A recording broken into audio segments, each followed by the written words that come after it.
we're rationalizing human beings. So if you want to get people to move, you activate the limbic system. Well, how do you do that?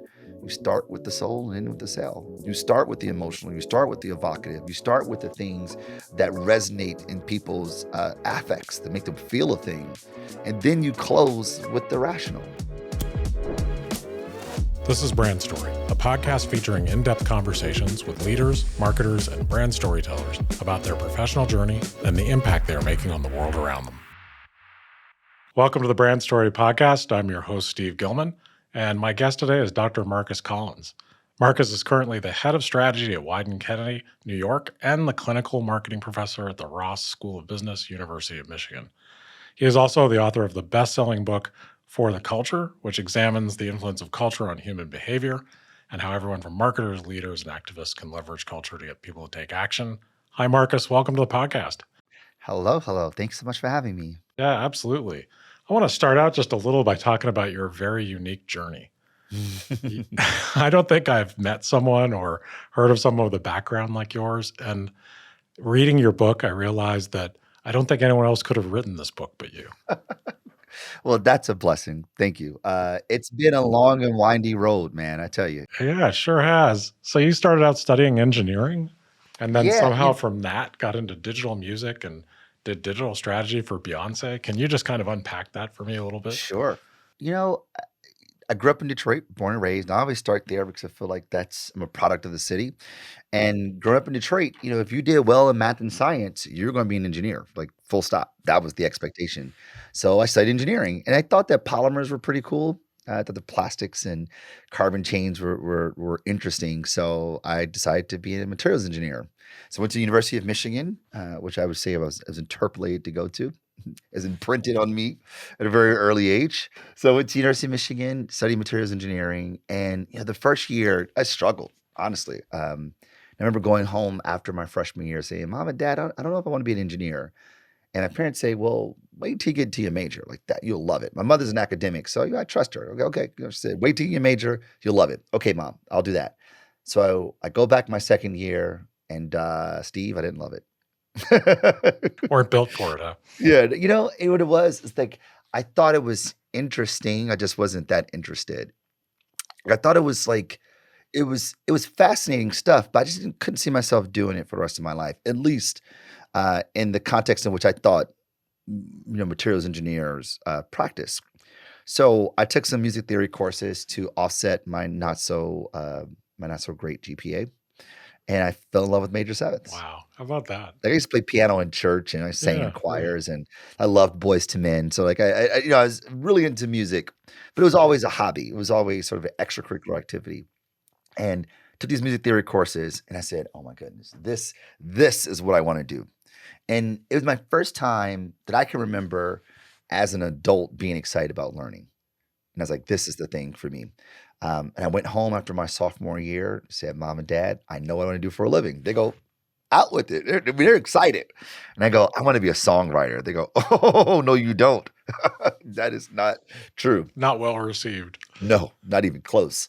And it wasn't a very productive conversation, I'll tell you. I lost that battle, and I ended up finishing my degree. But I spent all my time in the recording studio that they had here on campus, like really high-end, high-tech studio that I learned sound engineering, signal processing. I continue with composition and theory, and I was just writing, producing songs, while I was finishing my engineering degree. So when I graduated, I gave my degree to my parents, said, "This is for you. I'm off to the music industry." And I went out to write love songs Yeah. because I thought I wanted to be Babyface. Right. I really wanted to be Babyface. Yeah, badly. well, it's a good ambition. I get it. Yeah, one of the best songwriters to ever Yeah, live. why Let's not? face it. Yeah, you gotta shoot for the fences. You aim for the stars. Yeah, right. If you aim for the Absolutely. moon, and maybe you get the stars. Yeah, why not, man?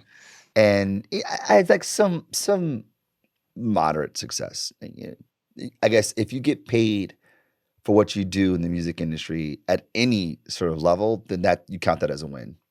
So I'd count that as a win, but it wasn't sustainable. So I ended up going back to school to get my MBA to study this disruption that was happening in the industry that we know as digital. Yeah, you were on the forefront of that, weren't you? Yeah, I mean, I think I think I was just, like, right in the sweet spot, I'd say, because the industry had no clue what to do about it. In fact, if you remember, the industry's response to digital was to police it. I mean, they were suing people for downloading songs off Napster, which sounds ridiculous. I know. I remember that time. Yeah, so that's where we were. So I went to go study that. So I figured I'd take this new affinity that I had for business because I didn't know anything about business beforehand. My love for music and my curiosity about digital, sort of put those things together. And when I was at school, I ended up getting a job at Apple doing partner marketing at iTunes, which was like a dream come true. That's a good opportunity right there. That's right. I mean, it's Apple, so there's that. But also, this is right after the iPhone is released. Apple is basically leading, shaping what the music industry will later become with iTunes and iPod. It's just the perfect place. I mean, that was the dream job. That's what I wanted. So I was very grateful to have that.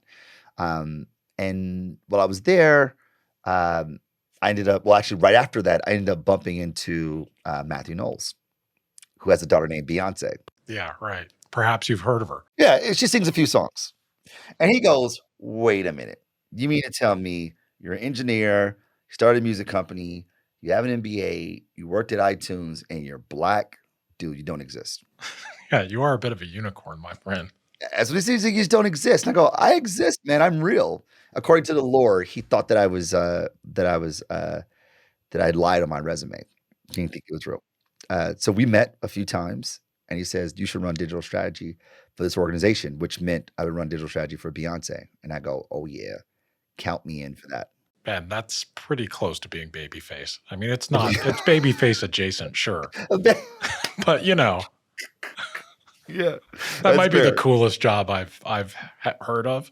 Yeah, That's I'm just fair. gonna say it's the coolest job I've heard of. It was really cool. It was I was very, very grateful because, I for all intents and purposes, he took a chance on me. Yeah, You know, right. he saw some potential, thankfully, and decided to invest in that potential, and I'm so unbelievably grateful, for Matthew for that, and have been able to lay a brick on the edifice that is, Beyonce's queendom. But while I was there, this is like I am Sasha Fierce Day, so you got, like, Single Ladies, Halo. It's a amazing time to be in Beyonce business. Yeah, it's when she's exploding. That's right. She's going from being an artist to being queen bee, and it's just phenomenal.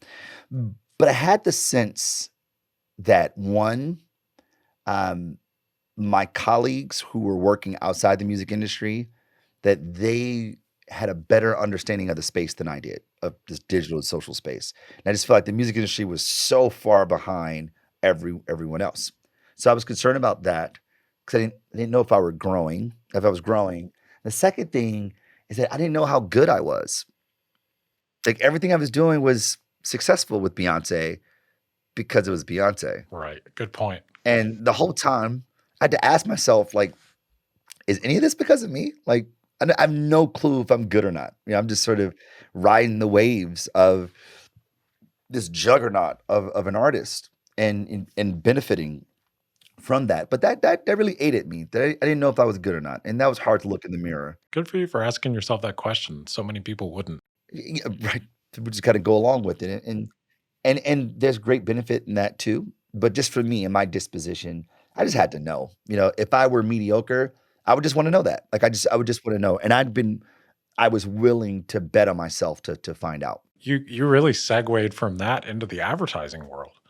So you That's really right. did dive in trying to understand not only this whole digital space, but how to influence people for real in it. So I think you fully embraced what you were doubting, I sure did. from your early success, didn't you? There's one thing about me that I would say that maybe it's the gift and the curse. I don't know, but when I decide to do a thing, I get very myopically focused on it, and I'm sure it drives my parents crazy. I know it drives my wife crazy, but like I just focus, tunnel vision. And I felt like advertising was the best place to be because they were very prolific with regards to putting things in the world, and that's when really, uh, I was really motivated by putting things in the world, whether I was a songwriter or a marketer. So that was compelling for me. And then, they were leading the space when it came to digital and social. world. They were doing the most innovative ideas. I go, okay, I want to be there. And ironically, they were doing a better job of launching new artists, breaking new artists than record labels were. And I felt like that was just the right thing. And if I'm going to be honest with you, the show Mad Men was pretty Yeah. popular at the time. Right. And I was like, It's Don contagious. Draper's an interesting guy. I mean, Right. set aside the womanizing Yeah, and the right. alcoholism and the excessive smoking, Yeah. I could be that Yeah. guy. There's something about the advertising and marketing world too, where if you're fascinated by human beings and by That's right. behavior, which you certainly are, having read your Yeah. book, you Hmm. know, if you're immersed in culture and immersed in music That's and right. these things that are so emotional to people, yeah, then being in advertising or being in marketing, you're sort of on the cutting edge all the time That's right. of trying to use this material. So, how did you segue from that? Because but by the way, the combination of your skills is so fascinating to me. Then you rejoin academia, and then So what? Because this so is I'm crazy. I'm in the world of advertising, and I'm at a pure play social media agency, learning the tools, learning the technology, which was amazing. It was like boot camp for social, which was awesome. And while I was there, I met a gentleman named Steve Stout, who was a record label executive. Used to manage like Kid and Play and Nas and Mary J. Blige, the Track Masters. Like he was just very, very, very influential in the music industry. And he went to go start a record label with his friend Jay Z and his mentor Jimmy Iovine. And his agency was all about helping brands thrive in contemporary culture. I go, that's the thing. That guy. I want to be wherever he is. That's where I want to be. And he asked me to come over to build his social practice. I go, bet. I'm there. And I do that. And I think that was probably the biggest inflection point I had in my career going there because the focus on culture was very clear, but it also was quite revealing because I had no clue what culture was. I use that language. I say it all the time. When you get our ideas out in the culture, what's happening in culture, our ideas need to be informed by culture. It's culture, culture, culture, culture, culture. We all use the word, but didn't have a very good understanding of what it was. And that was a problem. Like I felt sort of like a fraud that I'm talking about these things in these abstract nature, and I'm talking about how important it is and how influential it is. But if you asked me and four other people to define culture, you get 50 different answers. And that's a problem. Yeah, and man, I think you're the only person, maybe brave enough, or with the most unique experience to try to explain it. And I think you've done it very successfully in your book. And you have a quote that is one of my favorite things about culture. You say, trying to explain culture is like trying to explain water to a fish. That's right. It's hard. It's so hard. I love that. Oh, thank you. I mean, it's omnipresent. It's in everything that we do. It's so esoteric and abstract, yet its manifestations feel so tangible and so real that it's a really difficult thing. And one of kind of the godfathers of cultural studies, a gentleman by the name of Raymond Williams, he argued that culture is one of the top three hardest words to define. I mean, he wrote an entire book just defining culture because of just how hard it is. And so, I didn't beat myself up too much about it by not having the nomenclature once I started digging into the literature, but I certainly was focused and motivated to get to some language that was both digestible and actionable. And that's sort of what got me into academia, understanding human behavior. And the more I understood human behavior, the better the work got. Right. Of And the course. better the work got, the more curious I came about human behavior. And that's been my career for arguably the last decade is having one foot in academia, one foot in practice.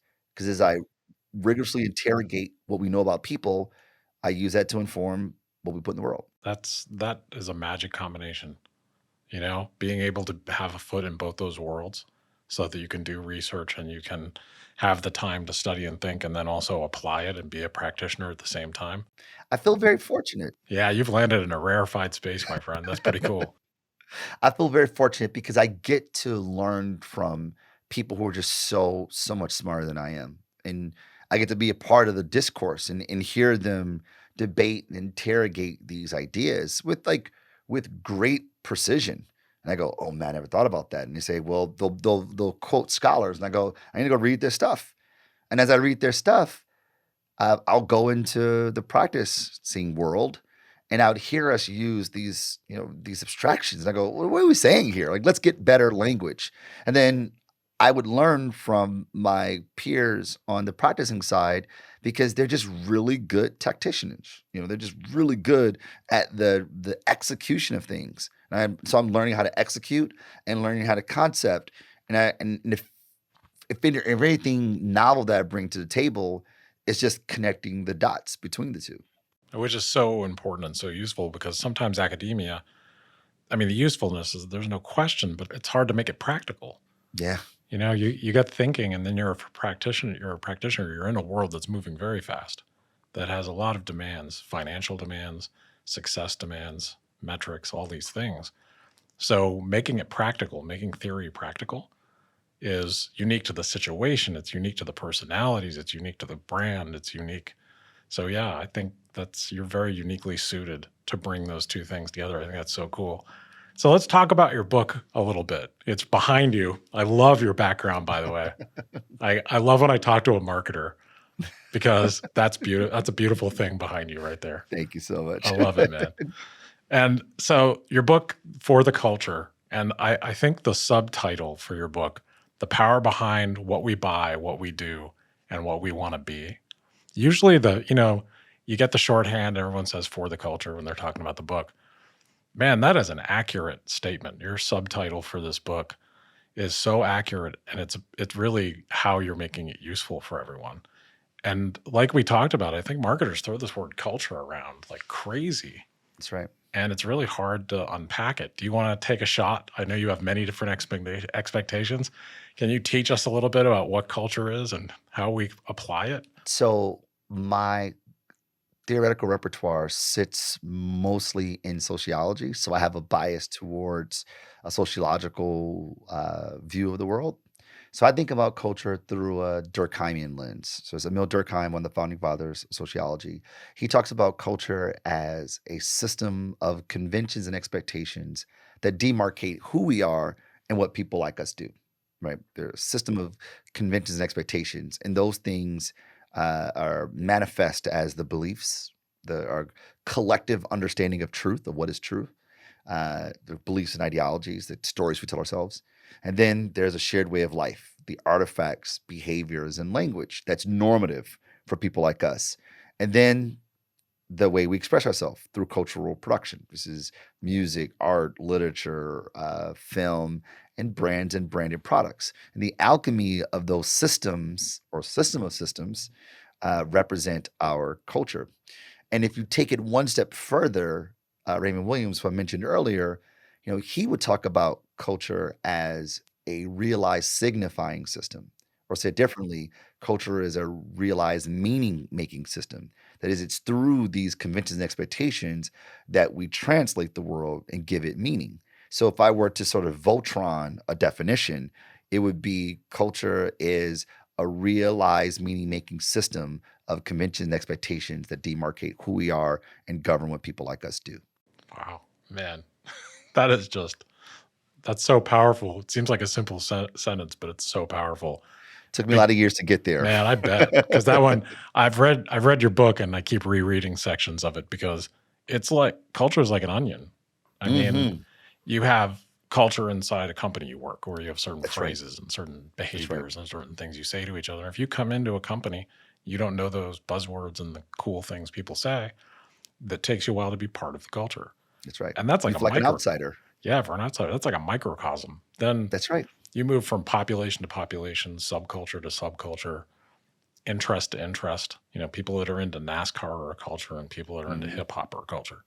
That's right. Yeah, and inside that is, 10 layers of onion inside that. Yeah. And what I think is so powerful about having language to describe these things is that when you are in an organization and you just don't feel like you fit in, and you go, I don't know, I just don't feel like I belong here yet. I know people, I have friends, but I don't feel like I fit in. Like, that's a pretty isolating experience. And you don't feel like you have very much agency because you can't pinpoint what the thing is. But if we take um, a a construct to define unpack culture, we can say, okay, I know what's missing. Like I don't understand the language or the artifacts. Like I don't understand the artifacts, or I don't know like the rituals, the social norms, the unwritten rules. So you could say, all right, I need to figure this thing out. Or you may deduce that you just don't share the same beliefs. And then you go, maybe I shouldn't work here at all. So the idea of having an understanding of culture just provides agency. I think that's the most powerful thing, to have agency to make decisions about how you want to navigate the world. And when I think about my career as we started, you know, I, I I studied engineering because I thought that's what you're supposed to do. Those were the expectations of people like me. And my parents, they were doing what they thought they were supposed to do to be good parents, to push me into a career that's going to have a higher probability of success, right? So we all, my parents and myself, were being influenced by culture. And since we didn't have the language to describe what was happening, they were probably like, our son's an idiot. And I was saying, like, my parents are bugging. My parents just don't get me. And we were out of sync because we didn't understand each other and we didn't have the language to describe what each of us were experiencing. Yeah. And I love how you describe culture, because culture is so multifaceted and we may be part of a few different cultures Yeah, while we're part of a larger culture. And there's reference points for our culture as Americans versus the Japanese or whatever. But I love you have a phrase, and I might butcher it so you can say it better, but people like me do things like this. that's right. And I think that's so fascinating because as a marketer or as someone who's trying to move people in any way, where you're trying to persuade people, get them to think something, get them to believe something, buy something, then you really need to understand what they care about, what language they speak. That's right. That's right. Which requires us understanding who they really are, not the labels that we affix to them, right? Like this isn't about a collection of labels. It's about a collection of people who abide by a meaning making system that governs what they do, whether they're aware of it or not. Because of what they consider to be normal or expected of people like them, they're going to behave a certain way. But if you don't know who they are, then you won't understand the expectations. Absolutely. 100%, man. And I think, one of the things in our company is that we pride ourselves on is just endless curiosity That's right. about people, how they behave, different kinds of art and culture and anything. And I think to be successful as a communicator, to be successful in marketing or advertising, you almost have to be a sampler of different cultures and passionate about what's not, even if it's not your culture, you have to be somewhat enamored and fascinated by it because even the customs of like cosplayers is cool to me, Yeah. you know? I mean, that's the one thing that I feel like I don't know how to teach is curiosity. And that's what I get most excited about when it comes to teaching students and being in an organization. It's curious people. Like I'll hire a curious person before someone who is extremely skilled but has no curiosity, because the person that's curious, they're gonna go find out. They're gonna learn the skill to get better. They're gonna keep going, and their growth trajectory is always gonna have a higher slope than those who are just either naturally great or are well practiced, because they're only gonna go as far as their skill set will take them. And hopefully, by osmosis, they may get better. But the people who are curious, they're gonna push themselves forward. Now that's a bias I have, and I do have that bias towards how I hire, more so than not. And it's also the bias I have in the classroom. Those are the students that I gravitate towards, the ones who come after class and go, "I heard what you said, but it makes me wonder this. Does that change that?" And I go, "Oh, let's talk. Yeah. Like, let's talk." And I feel like because that kind of potential you could pour into, and this gets me really excited. Curiosity. Me too, man. I think that, curiosity can like combine with empathy, the ability to execute and feel real empathy for others and not judge others. I think those two things are the sweet spot of anyone in our industry. That's right. And I think it was even I could not agree with you more, could not agree with you more, but also just makes us better human Yeah. beings too. Hell yeah. Like, fancy that. It's like not only are we better practitioners, they'll become better humans when we say, "Oh, like, the way I see the world is just the way I see the world," right? And that doesn't mean that you abide by the same meaning-making system. So then I go, "I wonder how Steve sees the world. Let me go find out about him." And it's just goodness gracious, it just makes for just a far more, I wouldn't even call it tolerant, just a far more civil place to be, whether it's society, organization, or the way that we interact with consumers as brands. Yeah. And you embrace, other people's points of view much easier. You hear That's right. people instead of not hear them. I had Yeah. Patricia Corsi on the podcast, and she's the global CMO for Bear.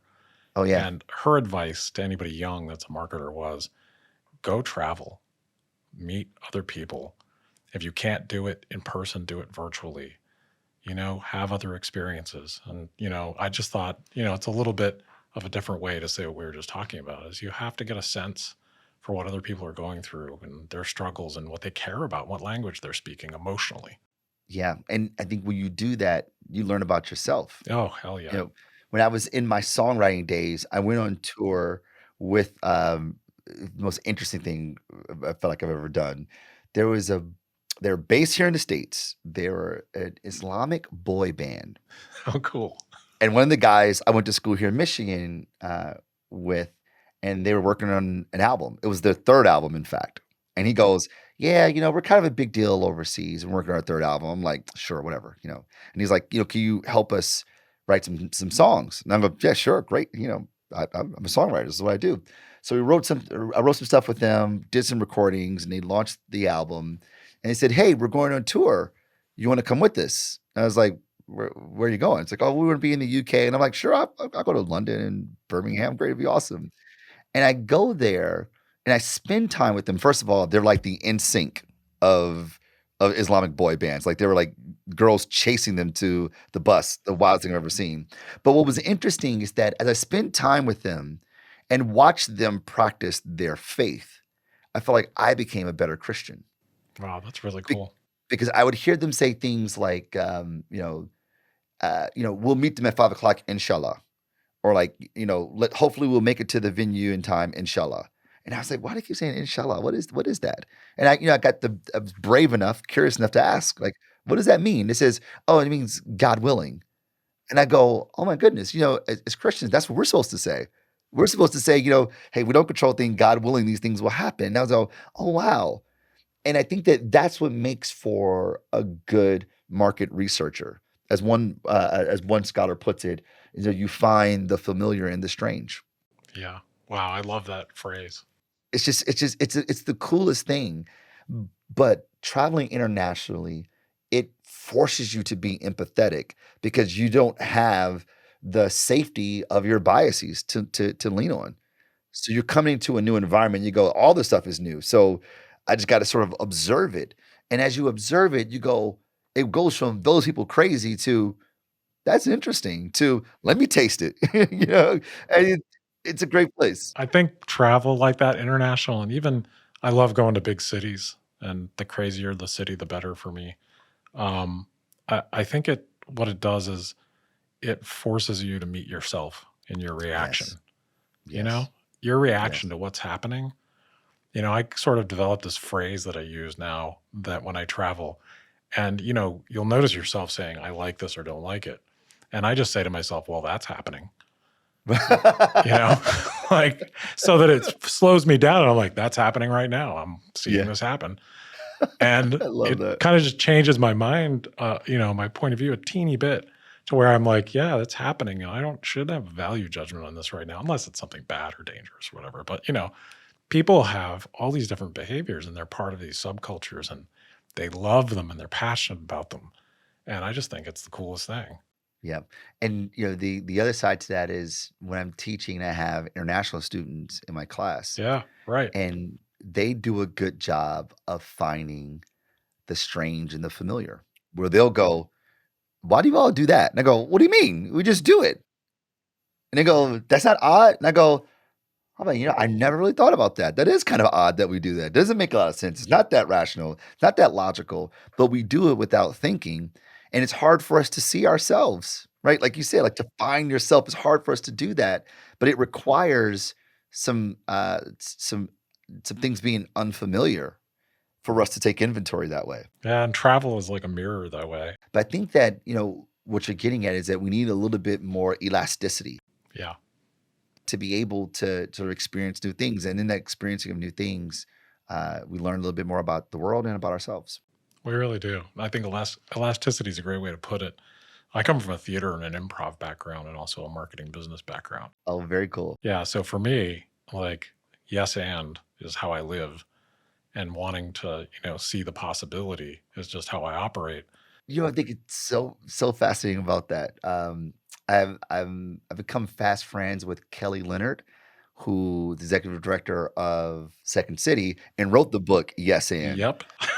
That's so So we're cool. in Chicago together, having dinner with he and his wife and my wife, and he's like, "Hey, have you ever been to Second City before?" I was like, "You know what, Kelly, I've never been to an improv show at all." I was like, "I love stand-up comedy, never been to an improv show." He's like, "Oh, you're going tonight."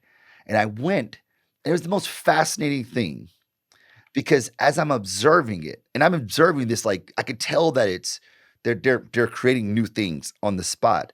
I almost felt I almost felt the tension for them. Unbelievable. I've never experienced that before. I feel like in my listening to music, I'm like, all right, win me over. Like, wow me, And even though I know the audience plays a participatory role in music performance, but it's usually like it's a volley. I'm responding with my energy, and then you respond to me.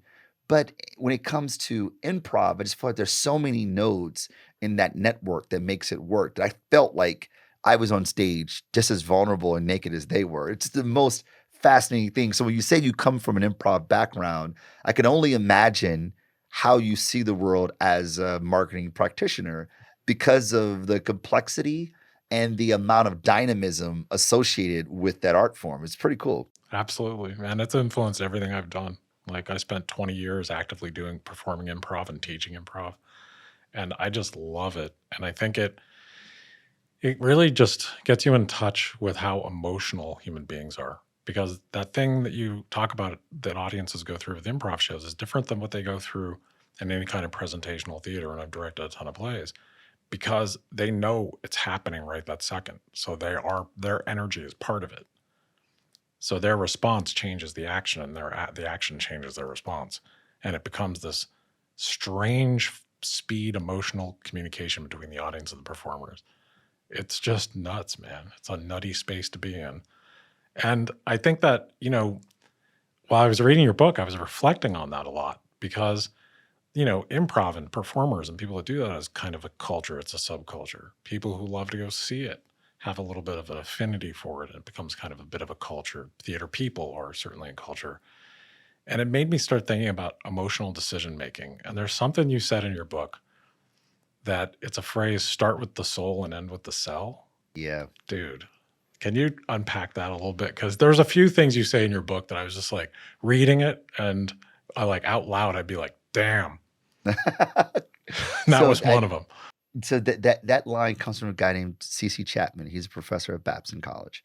Um, and the idea is that what gets people to move is not the rational, it's the emotional, right? If you look at the biology of decision making, the limbic system, that's where the amygdala, the hippocampus is located, and they are the stores of memories. There's stores of these memory structures that we have that are quickly evoked when they are catalyzed. Yeah. And what we know of the biology of decision making is that our feelings are associated with the same part of the brain as our behavior. And we know that intuitively because we call that intuition. I just felt it in my gut. I just felt it. It didn't feel right, so I didn't do it. It felt like this was the move, so I jumped. And it's hard for us to put emotions into words because emotions are, are not associated. I mean, emotions are associated with the limbic system, but words are associated with the neocortex. So articulation and linear thinking, logic associated with the neocortex. So you've got, as I was saying in the book, you got like a Kirk brain and a Spock brain.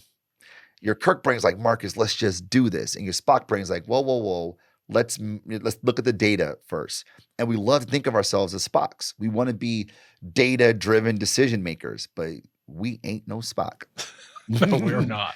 No, I mean, there's a spectrum for sure, but we are Sure. far more Kirk than we are Spock, even the best of us. We're rationalizing human beings. So if you want to get people to move, you activate the limbic system. Well, how do you do that? You start with the soul and end with the cell. You start with the emotional. You start with the evocative. You start with the things that resonate in people's affects, that make them feel a thing. And then you close with the rational so that they can justify these emotions that they have. They can justify the behaviors that they're going to take on because of what they feel. And they have this linear logic to sort of frame why they're doing a thing. Man, that's so powerful. You know, what my favorite phrase that, I've said to clients a million times and people I work with is that everyone makes decisions emotionally and then defends them logically That's right. or rationally. And I've Right. had people argue that with me. I'm like, okay, tell me a decision that you made rationally. That's right. Did you buy a car rationally? Oh, yeah, I researched it. Sure. Right. You did. You did after you decided you loved it.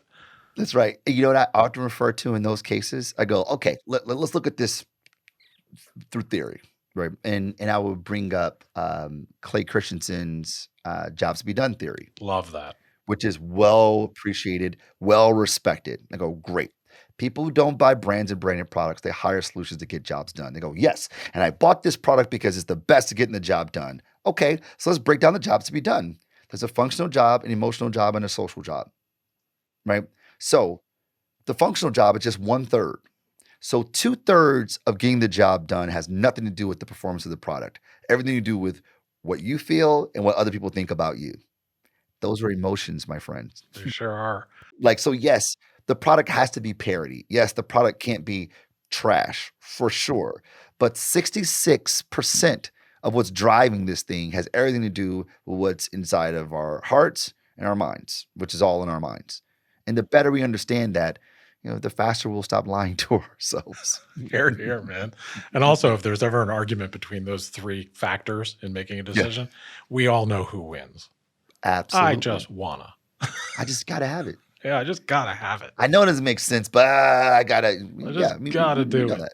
We know that. So your journey into academia, I think, has really informed your career as a marketer.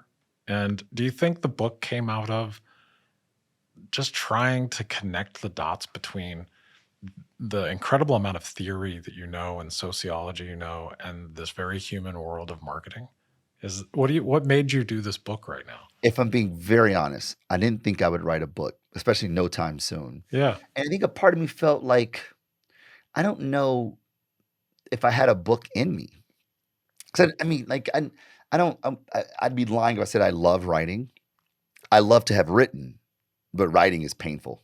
But I love to have written a thing, but the writing part is hard. I mean, I write, I write 1,200 words a week for Forbes every week, right? And that's a painful undertaking. But I like what comes out on the other end. And I didn't think that I would write a book anytime soon. But someone had to see it in me, which is why I'm so grateful for people who see potential and invest in it when other people don't see it in themselves. And someone saw a talk I gave. He was an agent, a literary agent, and he says, "I think you got a book in you." And I go, "You think so?" And he goes, "Totally." And he says, "Hey, look, let's just do a proposal. Just do a proposal, and we'll see how it goes. No strings attached, right? If you don't like it, nice to meet you. At the very least, you've got some distillation of your thinking." And I go, "Okay, that's a good exercise. I've heard that quote before. If you want understanding, right?" Like, okay, sounds good. And I kind of put on the back burner just a little bit. COVID happens. I have access capacity. Also, my mortality became very clear for me. Yeah, to all of us. And I thought about that book called Die Empty.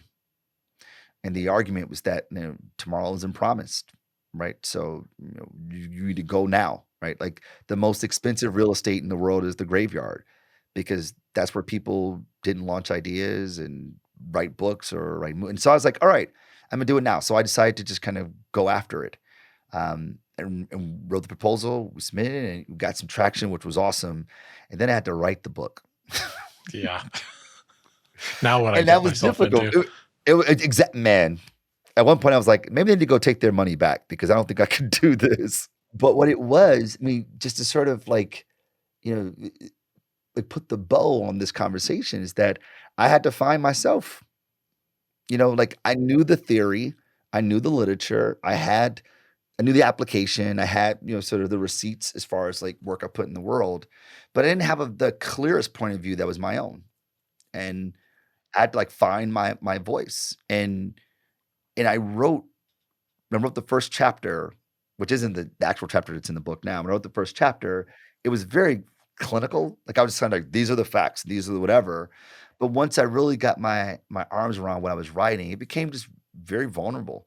And I just sort of kind of exposed myself, like where I made mistakes and where I was ignorant and like my children and how I met my wife. And like I just tried to write a book that only I could write, right? Looking at it through the lens of being a church boy, looking at it being the lens of being a practitioner and an academic and a hip hop head and like all these things that make up who I am, in hopes that I could put frames around a concept that has been well researched, but put in a way that someone would read it and go, "Oh, I get it."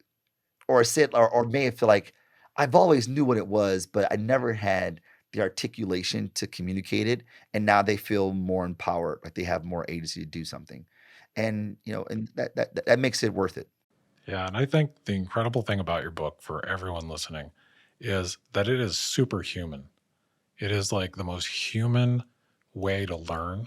That's why I love your book. I feel like there's a ton of empathy for the reader. I feel like you take us on a very personal journey while you teach us. So it's not dry. It's not like this academic, drudge through culture and examining it, which I'm always Yeah. afraid of if someone from academia is reading a book. To be quite frank, I'll be like, oh God, it's just gonna, I'm gonna die. I'll be asleep in a chair. Yeah. Every single word in your book and every chapter, I was just fascinated and just loved it. Oh, I felt like I got to know you before we even talked. thank you. That means a lot. You nailed it. Seriously, beautiful book. So we will put a link to your book, obviously, on the landing page for this episode.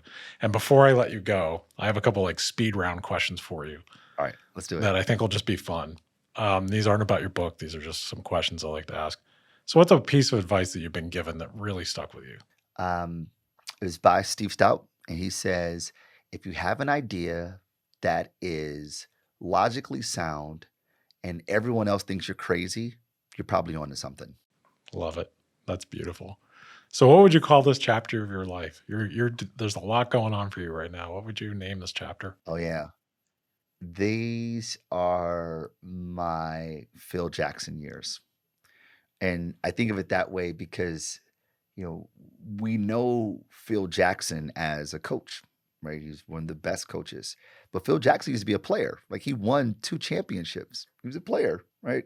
But his legacy, his impact is his coaching, his ability to identify talent, pour into them, and help them realize the best version of themselves. And I feel like that's where I am in my career now. At least that's what I aspire to in my career now. Man, it sure feels like it from someone witnessing it. You're Thank just you. crushing it, man. It's so much fun to watch. Final question, I'll let you go. I know you have a lot to do today. If you could give your younger self any advice, what would it be? Oh man, I think I would tell myself that it takes courage to be you. So be brave. It's a beautiful place to end, man. Hey, thank you so much, Marcus. I had an absolute blast. Thank you. I'm so very grateful. Truly, very, very grateful. Want to hear more inspiring stories? Subscribe on your preferred podcast app so you don't miss an episode. And if you like what we're doing, please rate, review, and share. It's the best way to support us. Thank you for listening to Brand Story.